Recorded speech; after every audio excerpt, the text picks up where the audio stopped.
people who are called leaders and who are asked to describe their leadership style, if they were able to, they've thought too much about it.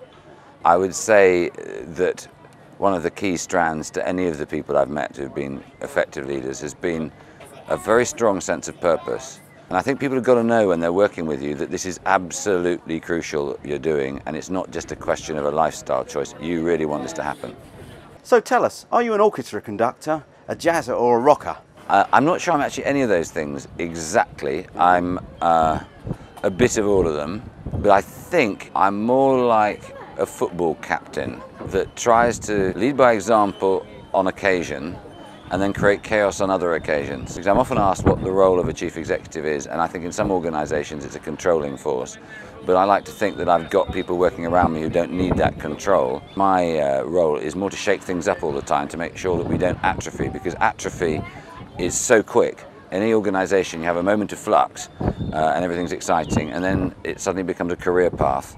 So there's a lot of guff and stuff written in the HR community about emotional intelligence. How do you see that? I think I would interpret emotional literacy in terms of a leadership role in understanding where your colleagues are coming from. Who are they? What makes them? What turns them on? What are the things that motivate them? And also being able to take the time to read people in terms of knowing whether they're happy, whether they're overstretched.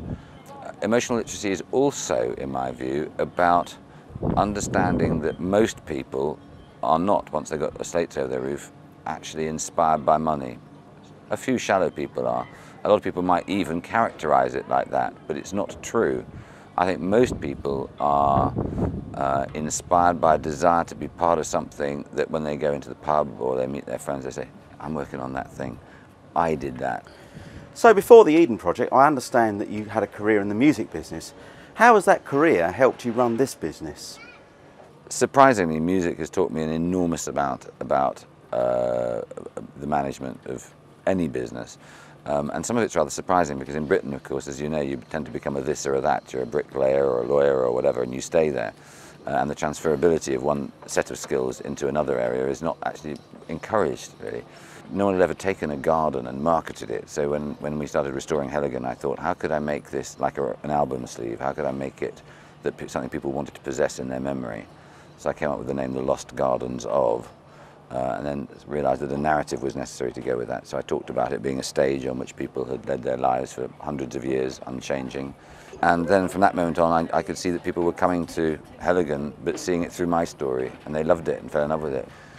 There was one day I was asked to do an advertisement for a product. They wanted something classical. And I looked at the opening bars of Tchaikovsky's Piano Concerto in B-flat minor, you know, bum, bum, bum, bum, bum. You know, it's really famous. And I got the computer up and I was putting in the first notes of the whole thing to get the first thing. And I think I'm right in saying there's like 47, 48 instruments playing right at the start. But I was up to like instrument 46 and it was sounding like the most terrible noise. It was just, I must have programmed it wrong, I thought, but anyway, I'll do the last two things. And the last two things went in and suddenly, wallop, I was like plastered against the back of the room and it was perfect. And I thought that, I understood for the first time in my life what genius was. Absolute genius. This person had conceived in their head of the different sonics that were required to create that wall of sound. You can't get it on a piano, you can't do it on a guitar. You need all that dissonance and that big thing. And that became for me a tremendous metaphor about building teams. And that's how I see it.